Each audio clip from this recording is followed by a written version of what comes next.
All right. Hello, everyone. This is Kathy from Brainler Books here in South Bend, Indiana.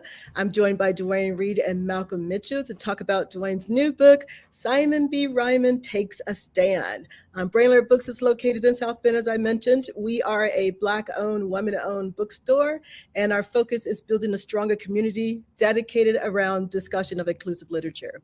Our goal is to create an environment where traditionally minoritized voices feel welcome to participate, speak up, ask questions, and engage in conversation. And this requires a harassment-free and inclusive environment that recognizes the worth of every participant. Dwayne is America's favorite rapping teacher from Chicago. Chicago in the house? What? 2016, the music video for his hit song Welcome to the Fourth Grade went viral and has since been viewed nearly 2 million times on YouTube. When he's not writing, rapping, or teaching, Dwayne can be found presenting at educated conferences across the US or loving on his beautiful wife, Simone, and their son, Chase. Welcome, Dwayne. All right. Malcolm Mitchell is the rookie who helped the New England win Super Bowl. I don't know what that says. 51. 51? He's like That's 51? right. Wow. He's That's also the 51. founder of an initiative called Read with Malcolm, which introduces book ownership to students and works to improve literacy in schools. Malcolm's Share the Magic Foundation promotes the benefits of reading to kids in underserved communities. As the New England Patriots Summer Reading Ambassador, he encourages summer reading, and he lives in Atlanta, Georgia. I love this because between the three of us, we're doing the same work just on a different side of this thing. So I love that that's happening. So welcome, welcome, welcome. I'm going to get off, and Dwayne and Michael will have a conversation. Dwayne's going to read a little bit to us, and then if you have any questions, drop them in the chat, and we'll talk about that afterwards. Awesome. Thank you so much, Kathy. And it's a pleasure to be here. Malcolm, it's a pleasure to connect with you finally, Yeah. face to face, even though it's through a screen. So thank you for having me on, man. No, man, this is your show. I'm here to support you. I was able to read an excerpt from Simon B. Rhymin, and I know you're going to read a little bit, so I won't steal that thunder. But what you're doing is incredible. I will admit, before they paired us for this conversation, I was unaware of your efforts. Mm. But now, being fully immersed in learning about you for this conversation, I just want to give you your flowers. You're doing an incredible job. Man, much appreciated, man. And I can say the Yeah. same about you. It's funny, before they had mentioned your name to me, I had seen you doing like a read aloud with your book. What is it? My very My favorite very book. favorite book in the whole wide world. Yeah, Yeah, man. I had seen you doing a read aloud, and I was like, "This is cold. Who is Buddy? Like, this is awesome." So then, when they were like, "Hey, this guy named Malcolm Mitchell wants to," I was like, "I just watched the video of him doing it." So, man, flowers your way as well, man. Like, definitely deserved. Definitely deserved. Oh man, all love. So, should we get into? You'll read a little bit of your book, and then we'll have a conversation. Absolutely, let's do Let's it. do I'm that. gonna read starting from the first chapter of my book. Simon B. Ryman takes a stand. Let's get into it. Okay, hear me out. There's a perfectly good reason for why I already look a mess before we've even gotten to school. And ain't none of it my fault. Cause like I'm just a kid. I mean, I'm still the notorious DOG and all, but that don't mean I can control the weather or nothing. I also can't control Booker T. I mean, none of us can. It's a whole school. First period starts at 8:01 a.m. So moms always start acting like she gonna bust down our doors around 7 a.m. So we have enough time to wash up, get dressed, and eat something before we leave the house. Me, Marcus, Deshaun, and Aaron all have to share a bathroom. Moms and dad are the only two people, but they get a whole different bathroom that's much bigger inside their bedroom, even though they don't even have to go to school every day. They don't even leave the house at the same time to go to work. I can't wait till I'm grown. Like mom's calls me when she don't like my tone or she thinks I got an attitude.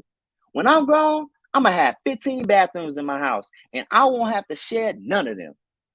Anyways, that's not the real problem. The real problem is getting dressed. Sure, moms took me shopping the day before school started and all, but it ain't even about all that. Let me break it down some more. When moms took me shopping for school clothes, she bought me stuff for the fall and winter because it started getting kind of breezy pretty fast in the shop.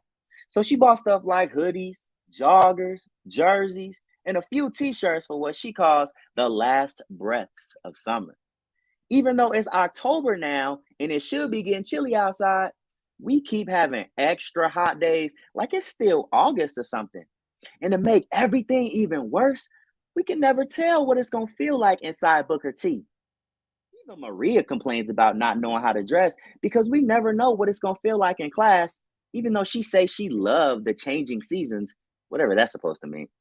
So when I finally catch up to Maria and Miss Estelle, it feels extra shady that Maria can't stop laughing at how hard I tried to be prepared for most of the seasons to happen all in one day. OMG, Simon. And Miss Estelle stop walking as I finally catch up to them halfway down Locust Street, out of breath, and probably looking like I just played one-on-one with Aaron and got whooped. She makes a full circle around me, looking me up, down, with the weirdest smirk on her face. I know she's trying to think of something nice to say. It's different. I like it. You're way ahead of the game, she says, trying not to bust out laughing while pulling at my polo collar, then lifting up my hood on my hoodie like she might find something hiding underneath it. But I look down, feeling all the clothes on top of each other, and I know she's right. If I were a cartoon character, there'd be big flame waves coming all off me. Ha ha ha, they think the joke's on me. And it's probably because I got a lot of clothes on me. Let me say what I mean. Rocking dark blue jeans with the shorts underneath, just in case of the heat. Gray hoodie up top for when they blast AC. Bulls tee on too for when it's hot as can be. No hat on today, but tomorrow we'll see because my head gets cold when I'm in 5B. If it's blazing inside or if they got on the air, there's a jacket in my backpack. I'm always prepared. So listen, I don't care if I look like a show because you just never know how the day gonna go. Woo! I got to clap in the airport for that, man. That's extraordinary. That's a great job.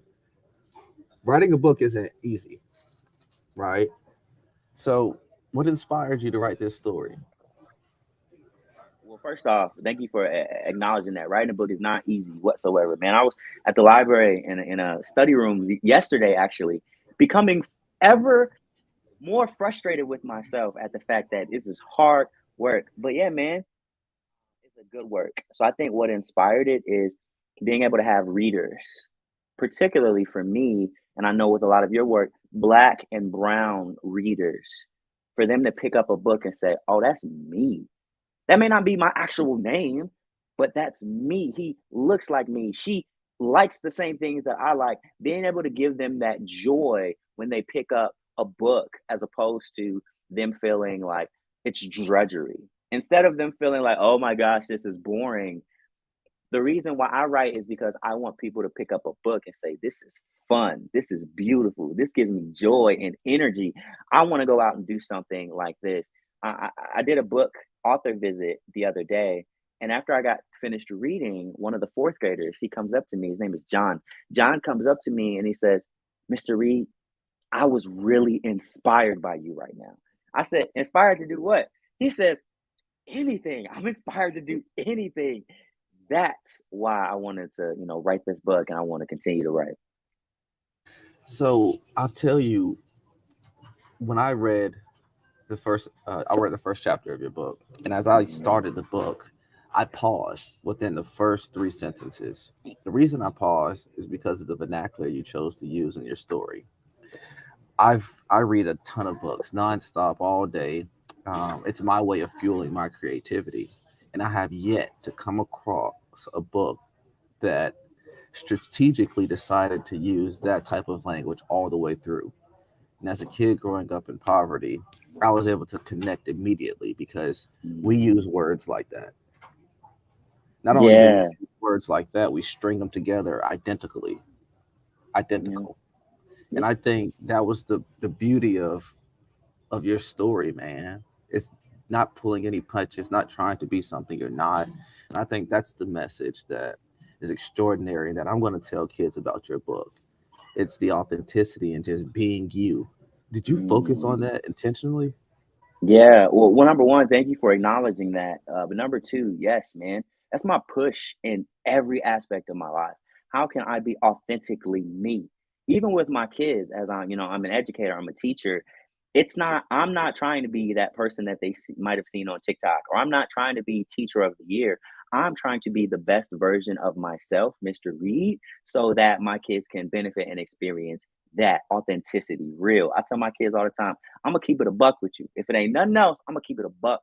So being able to speak that way in my writing is only appropriate because that's the way I speak every other place. I asked my wife the other day, I said, "Do you think I switch up at any point?" She says, "Dwayne, you are you, no matter who's in the room, no matter what's going on, no matter what setting, you are you." And with Simon in the book series, I want kids and readers to recognize, be who you are and be 100% through and through, true and true who you are. And that even comes down to their vernacular. That even comes down to the things that they're saying. So, and forgive me, I'm getting amped up because I'm enjoying this conversation already. So, I love everything you just said, right? And it's true and it's real, but that doesn't make it easy, right? It's I grew up in Valdosta, Georgia. It's a little country town. We did two things in Valdosta. We played football and we raised cows. That's it. So I grew up Yes. in Valdosta, Georgia. I got an athletic scholarship to play at the University of Georgia. I'll go ahead and put on my hat. And once I got in that atmosphere, I was exposed to every difference that could possibly exist on college Yeah. campus, Yeah. right? So I was trying to find myself, and there's moments where I'd have to ask myself, was there more value in being me or pretending to be something, because I see where that has led some people, right? So have you ever been in scenarios where you struggled to be you, or Yeah. you That contemplated the thought? that's a really, really good question. Shout out to Georgia Bulldogs, right? Yeah, go Dogs, Yeah, national man. Yeah, champions. yeah, Just yeah. putting it out there, you know? Yes, sir. Man, so mom did a really good job of affirming me, building me up. My mom's did a really good job of making me understand who I was and whose I was. Not only was I Dwayne Reed, but That's nice. I was her son, and she, you a child of God. So I knew for a fact it didn't matter what nobody else said, what anybody else had to say about me. I'm my mama's son, and I'm a child of God. So I think having that in my mind constantly, she used to, you know who you are, you know who you are, you know who you are. So even in childhood into my adulthood, I didn't necessarily struggle with not being myself. The thing that I struggled with is being intimidated by other people's bigness or their status or their amazingly great looks. And that's intimidating because maybe I felt like I was ugly or too small or I had too big of a head. But thankfully, due to my mama being the best mama in the world, I never struggled with this idea of not being authentically me. And I praise her to this day. Thank you for pushing me to be me because can't nobody be Dwayne Reed. Yeah, you can be teacher of the year. Yeah, Malcolm, you can write, all kind of books and get all kind of awards and all these reviews. And yeah, somebody else can be, can't nobody else be Dwayne Reed. So I'm gonna be the best Dwayne Reed that ever existed. There's a plethora of value in being who we are. Mm, I just finished a book titled The Selfish Gene, and it talks about genetic makeup from the very beginning. I'm talking primordial soup. They started from back then, and it built hmm up until how we are now. And it's so compelling, and it was so interesting to read the book because it only confirmed what you just said. We are all different hmm biologically. No person is made the same. hmm There's a billion people and not one person. Even your identical twin is not the same. There Yep. are differences that exist within you. So you're right. I think the world has created categories for us to try to hmm fit in, but hmm genetically, we're not meant to fit. We're just meant to be us. Yep. Shout out to your mom. Yeah. So, when did the idea of writing a book kind of percolate? Was it after your video released or was it before that? And I'm Yeah. talking about the So video on YouTube that blew up. Yeah. welcome to the fourth grade. Yeah, make sure Yeah. y'all check out the video. Welcome to the fourth grade. It's got about 2 million views on YouTube, and it's me welcoming my students to my fourth grade classroom. But yeah, man. So I've always been writing, right? Maybe not literature, but I'd always been writing as a kid. I remember when I was in fifth grade, my uncle Mario used to write poetry, and I used to just think it was so beautiful, right? He wasn't talking about getting the girls and the fast cars and making fast money. He was talking about things that impacted him on his day to day. And I thought that was so beautiful. So I took after my uncle. I wanted to become a poet. I wanted to move to France. I wanted to wear a beret hat.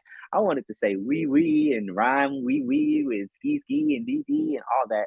And I remember writing my first rap in the fifth grade to help me with a vocabulary lesson or a spelling lesson that I had. So all of the words ended in the O sound: Idaho, nacho, tomato, potato, soprano, things of that nature. So I remember saying, I want to remember these. One day I was walking into Idaho, eating some really, really good nachos, reading photos, reading memos, singing like sopranos. And I'm just going through all of these things. And that was my first rap ever. That was my first venture into writing ever. And it just continued. And I was known as the rapper all How throughout. old were you? How 10 years old were you old. at the time? 10 years old. Okay. That's 10 years incredible. old. Yeah. And I just remember throughout that time honing my craft and doing a ton of reading. It's funny, I wasn't a reader until my brother, who's 3 years younger than me, became a reader. And the only reason that I became a reader was to become a better reader than him. We had this competitive energy between us. Oh, you're reading books with 300 pages? Bet. I'm going to do 350 pages. So I really started getting into reading. Yeah. Yeah. So Iron sharpens just iron. it sharpens it. And just even there, moving into my adulthood, um the idea of a book didn't come until after the Welcome to the Fourth Grade music video came out, and had some people that were saying, yo, you need to put some energy out in this way. And I said, I can do that. Let's put it together. Okay. I'm gonna get back to the book because Yeah. we got some time together. I want to know about your childhood Mm, because I don't know who's watching, but I know this is being recorded and it'll be shared later. And here's the truth and here are the facts. I'm jumping around, but I'm going to bring it back together. yeah. Black and brown readers are the lowest performing readers in our country. Mm, Right. Um, if you pull out all the statistics and you say who's not reading or where's that majority of students coming from, it's coming from our communities. Right. mm, So I asked you the question about your background, hoping that you share something that can connect with other students who may need to find a joy for reading so they can, you know, position themselves in life like you have. yeah. Yeah. Yeah. So when I was a kid, I remember going to the library, one, because my mama forced us. So it wasn't on my own volition. I wasn't Man, like, Mom, let's. your mom is a rock star, by the No, way. for real, she is. But it wasn't because I wanted to go. Like, Mom, take me to the library, take me to Borders, take me to Barnes and Noble. It wasn't none of that. She was like, we going because we going. And I remember we would be there for hours. And I remember not initially caring about reading. Like I said, it didn't mean anything to me. But as I spent so much time there, I finally pulled up. I went to a section. And you know what the first books I started reading were that I can remember? Mary Kate and Ashley mystery novels. That's wild. Mary Kate and Ashley will solve any crime by dinner time. And what I'm trying to say by that is that's what got me into reading. Not something that was like, oh, boys are supposed to read this. No, I was telling the librarian, oh, I'm renting this from my kid's sister because I was still scared about it. I was nervous. I didn't want people judging me. But I got into reading based off of something that I liked. I liked Mary Kate and Ashley. I liked watching their television shows. So, of course, I was going to like reading their books. And that would be what I would say to any reluctant reader. Is what I would say to any reader who is struggling at this time, because you don't have to always struggle. If you find books that cater to what interests you, if you find books about stuff that you rock with and that you like, That's your entryway. That's your golden ticket. That is it right there. There Doesn't is a book matter out there. what it is. Doesn't Exactly. matter. Dwayne, that's the concept of my very favorite book in the whole wide world. Mm-hmm. Yep. Like, it's out there. It doesn't matter what it is. It can be about anything, Yep. right? There's something out there that will definitely help you on your pursuit of even learning new things or trying to become whoever you want to become. Mm-hmm. So when you were writing Simon B. Ryman, what message were you trying to send to the world? Yeah, that's a solid question. The message that I was trying to send to the world in writing Simon B. Ryman is um, that you should not be afraid to use your voice. More so, you should be afraid if you don't use your voice. You don't have to be the loudest. You don't have to be an adult. You don't have to be a politician. You don't have to be a teacher or a policeman, or you don't have to be any of those things. You just have to be equipped and confident enough to use your voice. And more so, be afraid to not use your voice, because there are consequences, both positive and negative, for every decision that we make. So if you choose not to use your voice, you don't know how many people behind you might be impacted by that negatively, because Malcolm didn't stand up and say what he needed to say, because Dwayne didn't stand up and say what he needed to say, because Marley didn't say that, because Brianna didn't step up and say what because Ashley. So the message that I was trying to convey is you have to be confident to use your voice, no matter how big or how small it is, because that's your right. You deserve to speak. But even in addition to that, what I want readers to take away, what I wanted readers to take away is this idea of, even though you might be small, or even though you might have a big head, like I did, small to big head, even though you might have these things that the world sees as deficits, that the world sees as negatives, you got to take that, flip it on its head, and make them into assets, make them into positives. Okay, I was small, but that means I was pretty fast on the basketball court. Okay, I got a big head. Okay, that just means I got a big brain and I gather information a whole lot quicker than everybody else that got a regular sized head. So I want them to look at the things that others might be saying are bad, flip them, use them to their advantage to say, no, this is an asset. This is a good thing. And y'all gonna know about this.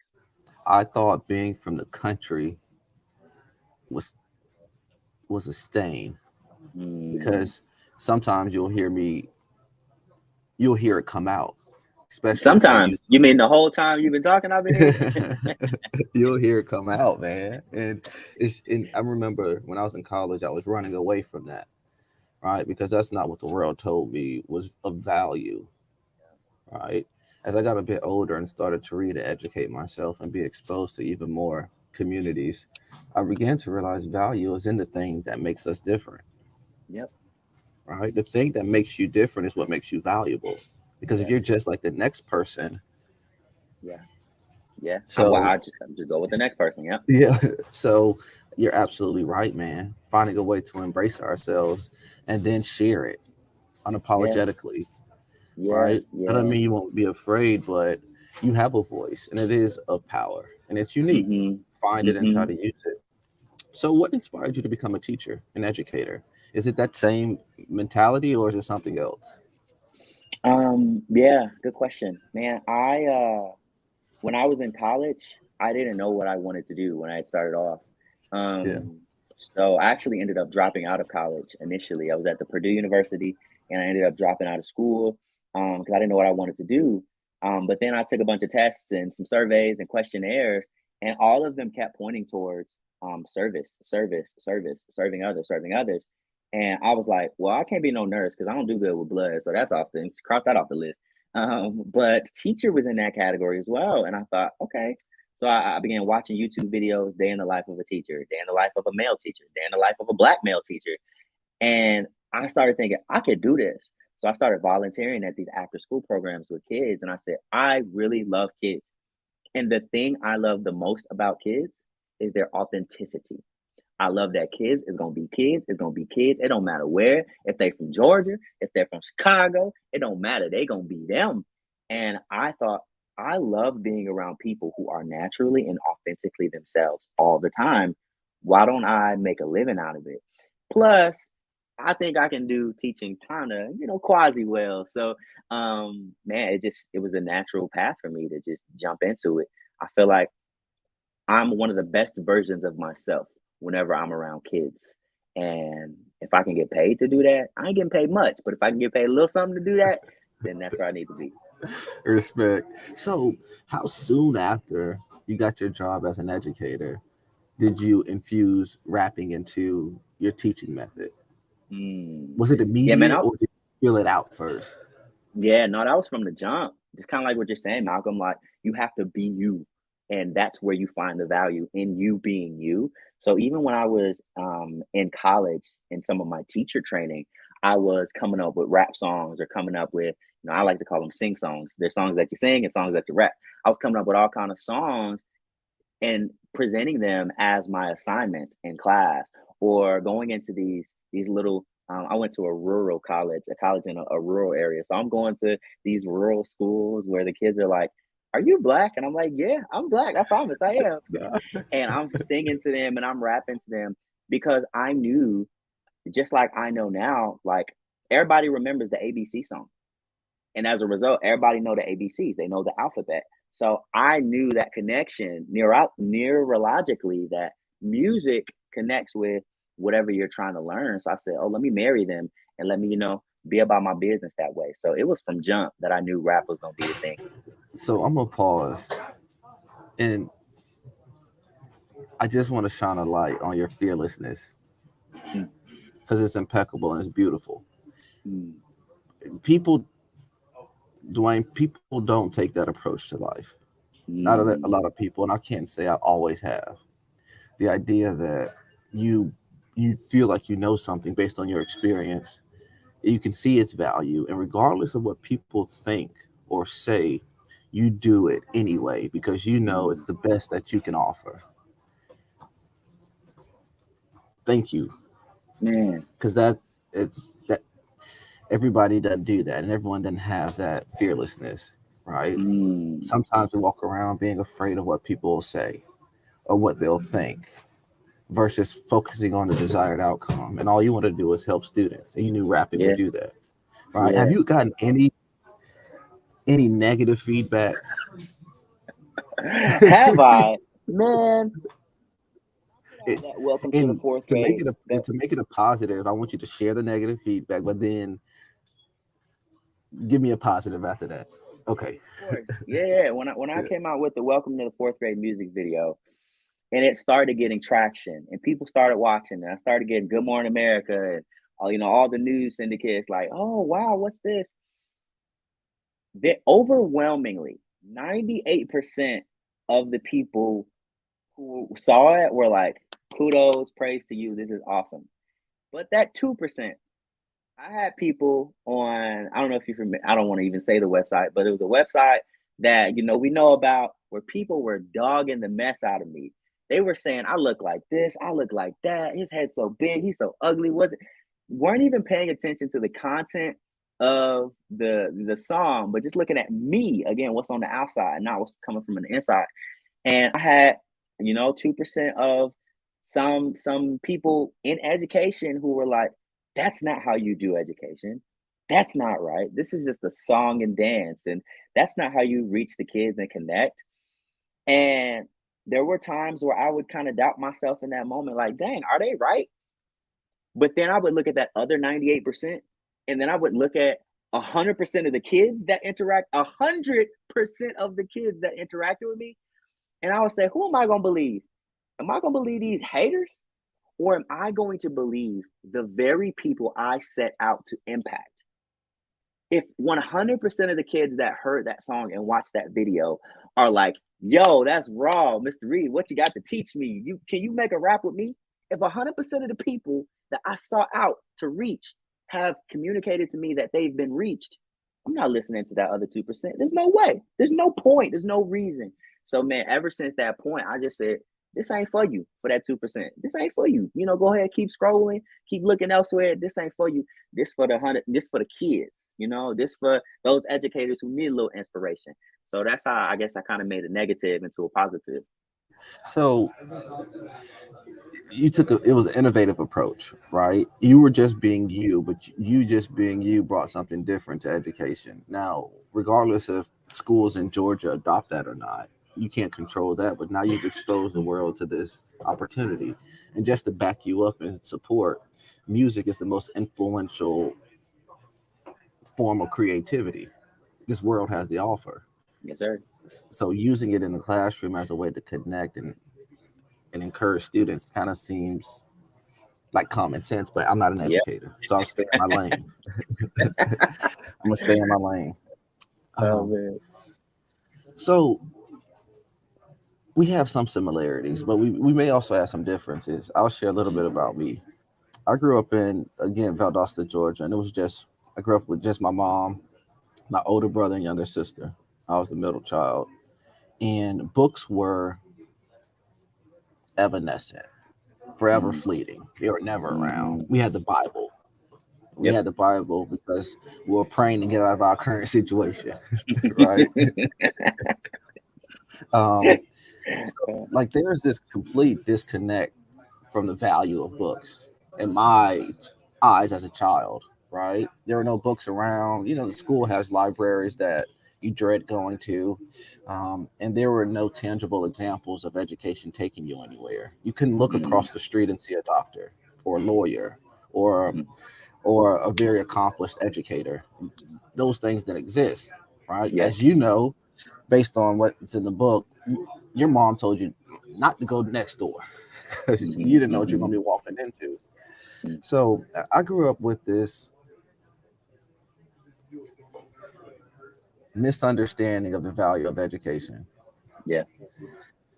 I knew the value of sport because that's projected and it's loud, right? But understanding the value of books and education and exposure and how that leads to decision making and how that leads to better outcomes, none of that made sense to me, right? No one connected the dots.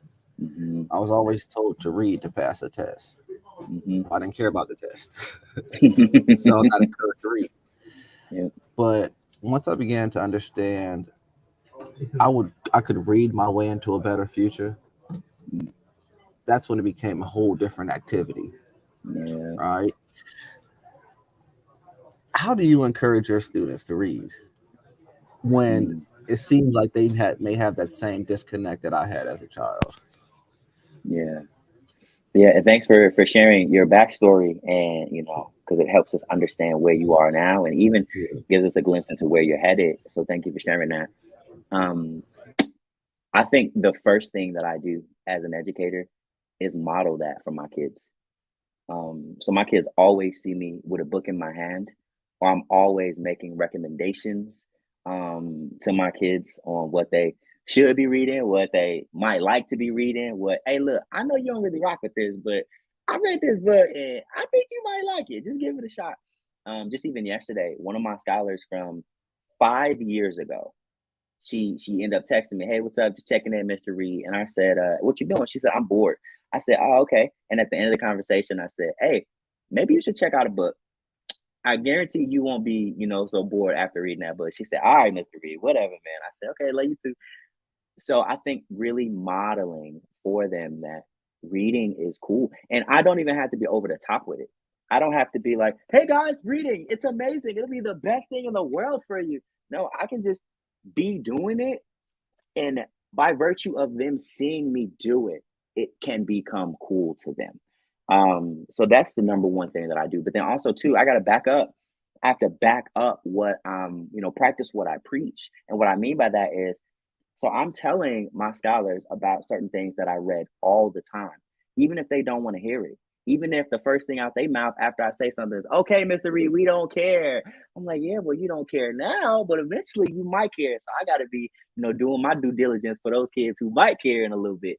So I think exposure to reading, exposure to those who read, and exposure to just being able to see this is what the outcome can be if you choose to go down this path of reading.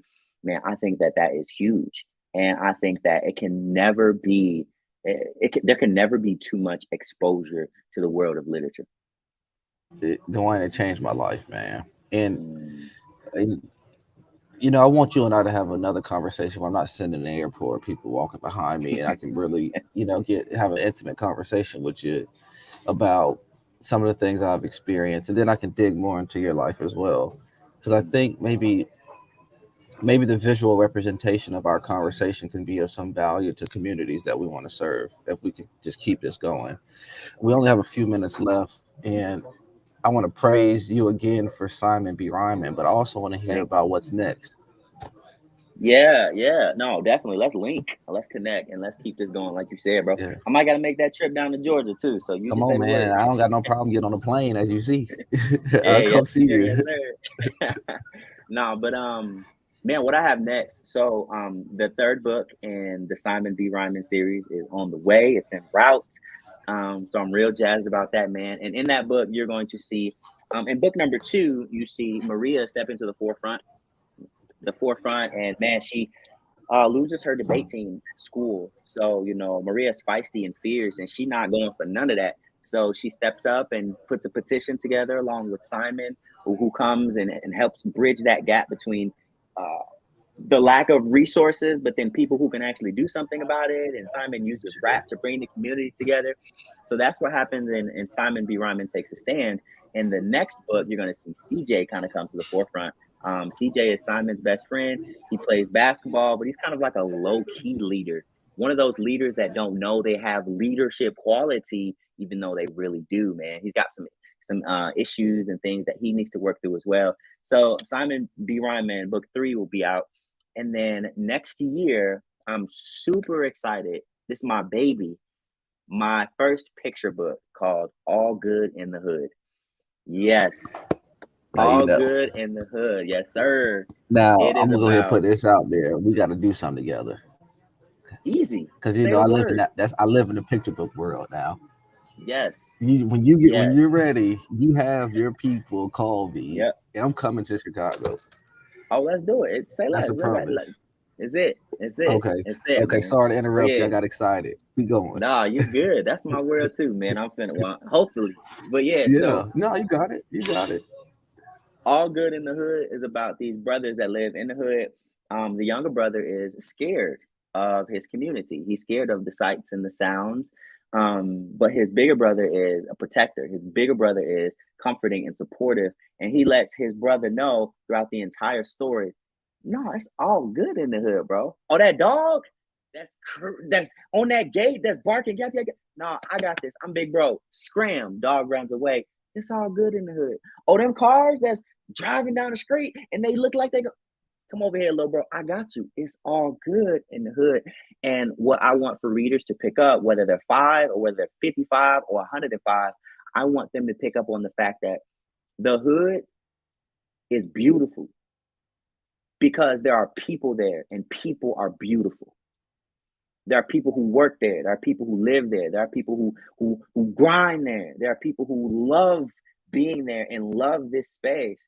And I don't want it to be all that you've seen on the news or all that you've seen in the media or on TikToks or on. I want the beauty of the hood to come out on those pages and for you to say, whether you're in Georgia, whether you're in rural Indiana, whether you're in the mountains in West Virginia, whether you're in Alaska or Russia, I want you to, as you read that, say, oh man, this place is beautiful, just like my place. I want to go there one day. So I'm really excited for All Good in the Hood to pop out next year. Hey man, I'm cheering for you. Yeah. I'm cheering for you, and I want to support you any way I can.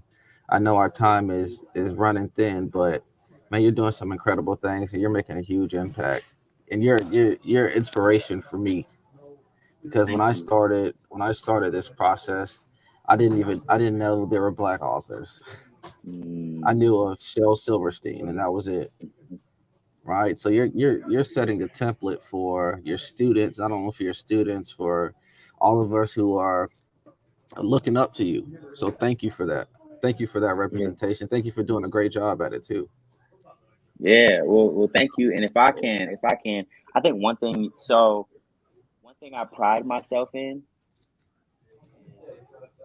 acknowledging my own strengths, because I never want to back down away from where I feel like God has equipped me and gifted me and what my mama has affirmed in me. So one thing I'm really good at is acknowledging the strengths in other people. And I think one thing that you are amazing at, just even in this little 30, 45-minute conversation, which is beautiful to see, is doing the same thing. The way you're able to pick up on these little nuances about someone based on the 5 sentences that they just said, and you're able to spew it out and spit it out and craft it and say, hey, Dwayne, here is what I see in you, and this is beautiful. Like, man, you got me teary-eyed over here. Like, that is a gift. That is a gift. And I pray that you only continue to hone in on that and share it with the world, because that's what we need now, man. Like, you are really good at that. So I want to thank you for that. Thank you. Much love, man. Much love. I enjoyed this. Thank you. Likewise, man. Thank you to both of you. That was amazing, like simply amazing. When you get together, make sure you come over to South Bend. We would love to have you here. So we've had Kwame Alexander. I could bring you all the kids. All the kids would be so inspired to see what you two have done, to let them know that they could do the same thing. So we're next year for sure. We got this. Yeah. We all good in the hood over here too. So Yes, thank you yes. both for spending this time with us. Enjoy the rest of your day. I appreciate it so much. All right. Thank you. All right. Malcolm, be safe. Let's connect.